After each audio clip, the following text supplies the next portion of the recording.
Hi అండి. ప్రతి ఒక్కరికి ఉపయోగపడే కొన్ని టిప్స్ అయితే ఈ వీడియోలో తెలుసుకుందాము. మొదటిగా వచ్చేసి నేను లెమన్ తీసుకుంటున్నాను.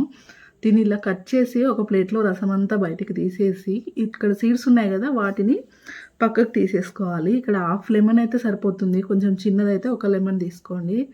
తర్వాత ఇందులోకి ఒక టేబుల్ స్పూన్ అంతా కొబ్బరి నూనె వేసుకుంటున్నాను. ఈ రెండింటిని బాగా కలుపుకోవాలి. 2 మిక్స్ అవ్వాలంటే కొంచెం టైం పడుతుంది. ఎందుకంటే ఇది ఆయిల్, అది వాటర్ లాగా ఉంటది కాబట్టి.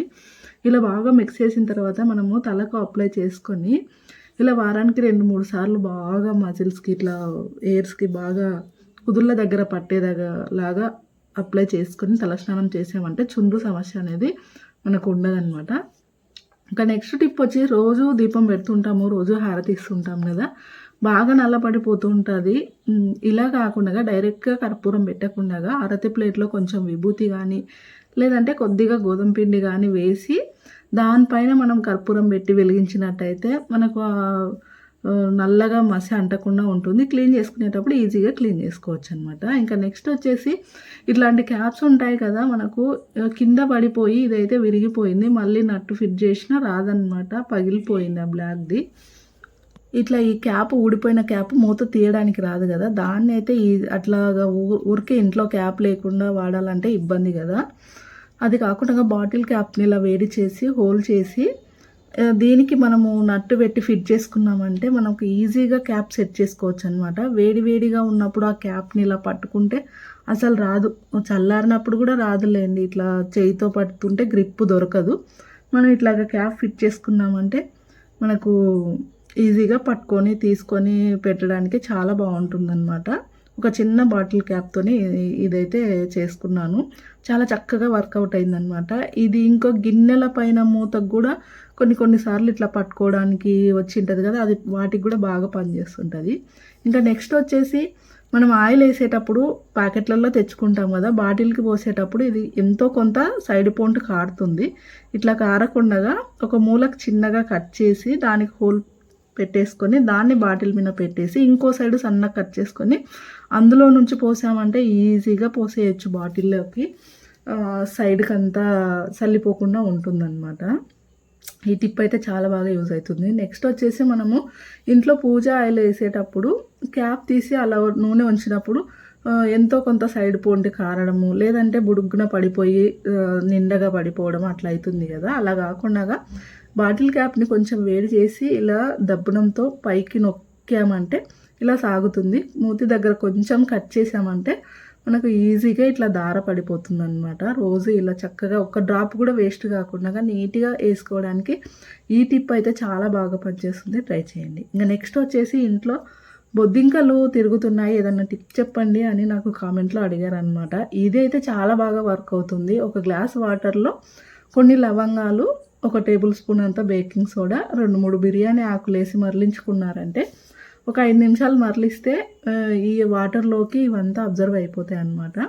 కొంచెం చల్లారిన తర్వాత వడగట్టేసుకొని ఏదైనా స్ప్రే బాటిల్‌లోకి తీసుకోవాలన్నమాట. మనం ఇట్లా స్ప్రే చేయడానికి రావాలి. ఇదైతే చాలా బాగా వర్క్ అవుతుంది. ఎందుకంటే నేను ఇంట్లో ఇది వాడుతాను కాబట్టి చాలా చక్కగా వర్క్ అవుతుంది. ఎక్కడైనా బొద్దికలు కనిపిస్తే స్ప్రే చేస్తే వెంటనే చనిపోతాయి. టైం ఎక్కువ పట్టదనమాట. లేదంటే మనం ఎక్కడెక్కడ తిరుగుతున్నాయో ఆ ప్లేస్‌లలో స్ప్రే చేస్తే సరిపోతుంది. ఇంకా నెక్స్ట్ టిప్ వచ్చేసి చిన్న పిల్లలు ఉంటారు కదా! 1 ఆర్ 2 ఇయర్స్ పిల్లలకి జలుబు, దగ్గు దీర్ఘకాలంగా తగ్గడం లేదు. ఏదైనా టిప్ చెప్పండి అని అడిగారు. ఇదైతే చాలా బాగా పనిచేస్తుంది. వెల్లుల్లిని ఒలిచి పావు భాగం తీసుకోవాలి, హాఫ్ కాదు. చిన్న ముక్క తీసుకొని మనం దీపం వెలిగించుకోవాలి. మనం తినే ఆయిల్ కానీ లేదంటే పూజ ఆయిల్ కానీ వేసి దీపం వెలిగించుకొని ఈ వెల్లుల్లిని సూదికి గుచ్చి బాగా కాల్చుకోవాలి ఇట్లా. ఎట్లా అంటే మనం వేలుతో చిదిమితే అది పొడి పొడిగా అవ్వాలన్నమాట వెల్లుల్లి. ఆ విధంగా కాల్చుకొని ఆ పొడిని చిదిమి ఉంటలు లేకుండగా వాళ్ళు ఏ పాలు తాగుతారు, తల్లి పాలా, డబ్బా పాలా, ఆ పాలల్లో కొన్ని ఇట్లా వేసి కలిపేసి ఇచ్చామంటే ఎలాంటి సైడ్ ఎఫెక్ట్ లేకుండగా వాళ్ళకి చాలా తొందరగా క్యూర్ అయిపోతుందన్నమాట. జలుబు కానీ దగ్గు కానీ చాలా బాగా పనిచేస్తుంది. ఈ టిప్ అయితే ట్రై చేయండి. ఇంకా నెక్స్ట్ టిప్ వచ్చేసి మనం ఇంట్లో అల్లం పేస్ట్ చేసుకోవడానికి అల్లం అయితే తెచ్చేసి ఇలా పొట్టు అయితే చెక్కు తీసినది వేస్ట్‌గా పడేస్తూ ఉంటాం కదా! ఇట్లా పడేయకుండా ఈ పొట్టుని తీసి ఒక గిన్నెలో వేసి బాగా 2, 3 సార్లు కడుక్కుంటున్నాను.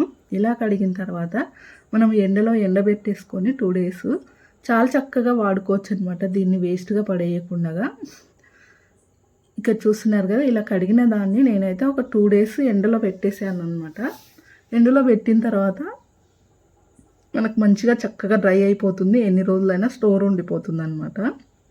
ఈ విధంగా అయిన తర్వాత మనకి ఇంట్లో టీ పొడి ఉంటది కదా! టీ చేసుకోవడానికి. అందులో కలిపేసి నేను మొత్తం కలిపి డబ్బాలో ఎత్తి పెట్టుకున్నాను. మనం ఎప్పుడు టీ చేసుకోవాలనుకున్నా సెపరేట్‌గా అల్లం వేసుకోకుండా ఇట్లాగా టీ పొడి వేసుకుంటే అందులోనే అల్లం ఫ్లేవర్ వచ్చేస్తుంది. హెల్త్‌కి కూడా చాలా మంచిదనమాట.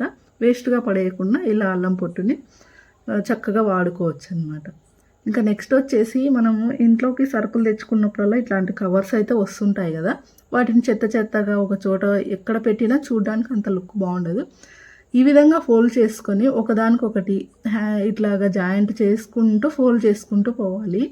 మన ఇంట్లో ఎన్ని కవర్లు అయితే ఉన్నాయో అన్ని ఇలా జాయింట్ చేసుకుంటూ ఫోల్డ్ చేసుకుంటూ పోయి ఈ ఫోల్డ్ అయిన దాన్ని ఒక డబ్బాలో పెట్టేసి ఆ డబ్బా మూతకి హోల్ పెట్టుకోవాలి. ఇట్లా లాక్కోవడానికి కవర్ బయటికి ఈజీగా వచ్చేదంతా హోల్ పెట్టేసుకొని కట్ చేసుకుని ఈ ఫోల్డింగ్ కవర్స్ని అయితే లోపల పెట్టేసుకుంటే మనం చూడడానికి అవి డబ్బాలో ఉండిపోతాయి కనిపించకుండా. ఇట్లా అవసరం ఉన్నప్పుడల్లా ఒక్కొక్కటి తీసుకోవచ్చు అనమాట. చాలా చక్కగా ఉంటుంది.